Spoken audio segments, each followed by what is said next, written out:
So the blood or the background of a fighter doesn't always relate to the combatant's written destiny. But when you mention the word Spartan, one thing comes to mind. A man bred for battle, and a man bred to survive and conquer by the time the smoke clears after battle.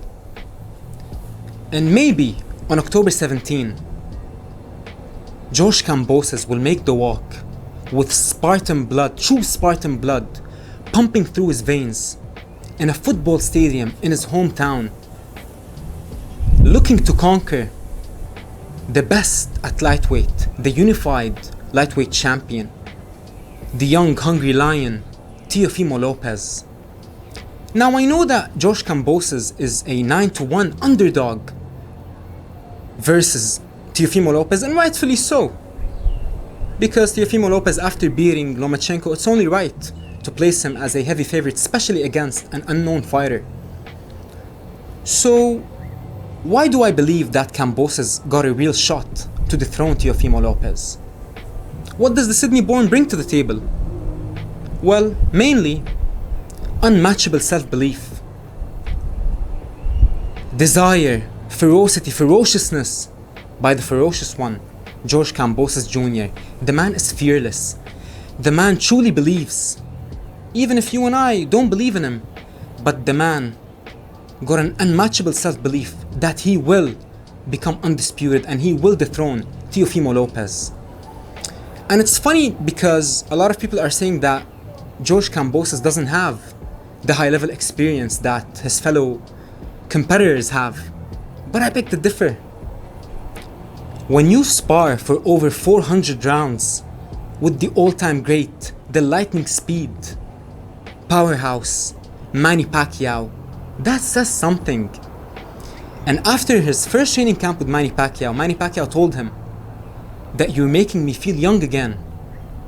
I want you in my camp, in every fight from now on.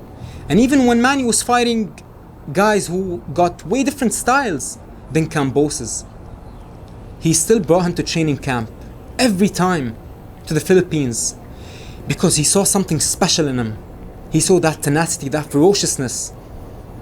And make no mistake, Kambosos can fight. The man is bred, the man is originally Spartan. Fighting is in his blood. He's an absolute phenomenal boxer.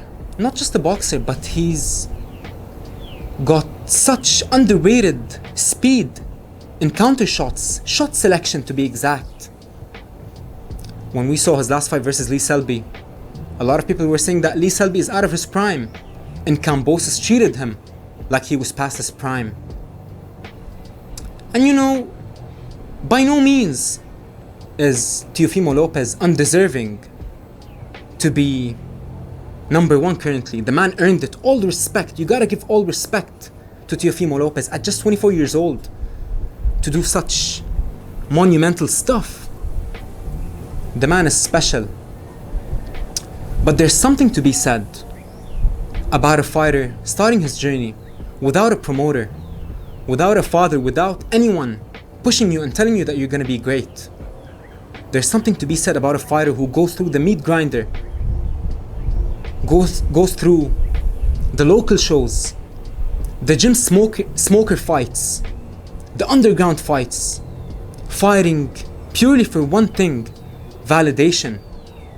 And George Kambosos has been going through this. He's been going through that tough journey since he was 11 years old. And even since 2018, he was like, I predict that Lopez is gonna be the champion when we fight, and I'm gonna take all the belts from him. And now, George Kambosos was always picked last in a school race, in any school activities. But on October 17, he gets a chance to be first, not in a school race or in a football match at school or even in Manny Pacquiao's camp, but he gets to be the first. He gets to be the best, the number one in the world, the superior fighter from his foes, the only way a Spartan knows.